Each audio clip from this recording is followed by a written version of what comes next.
Now to the rising tensions between the U.S. and China. The latest provocation, a near collision between American and Chinese warships. And we've got to give a hearty welcome to our chief foreign correspondent, Ian Pannell, who is here with us in the flesh, all gussied up, no less. Good morning to you, Ian. Yeah, thank you. Good morning, Lindsay. It does seem that these incidents are becoming more frequent.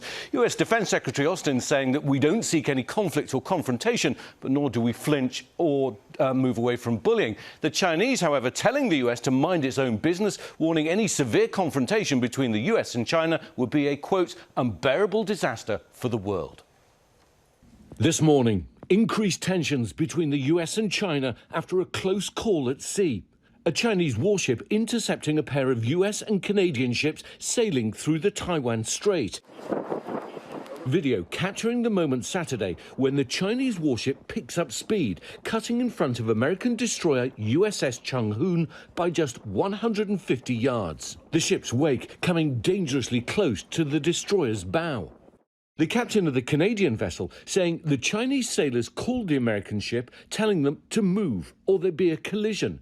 The Americans asking the Chinese to stay clear of the ship, but having to suddenly slow down in order to avoid a crash. The US responding, accusing the Chinese ship of acting in an unsafe manner and violating the maritime rules of the road. China's defense minister firing back, saying the best way to avoid another close call is for all countries, especially their military aircraft and warships, to refrain from wandering around other countries' territorial waters and airspace.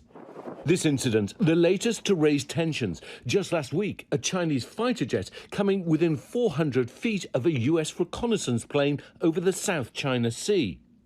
And earlier this year, the US shooting down a Chinese spy balloon flying over the US. But National Security Advisor Jake Sullivan on CNN emphasizing the need for diplomacy between the two nations. And we believe there is nothing inevitable about some kind of conflict or Cold War between the US and China.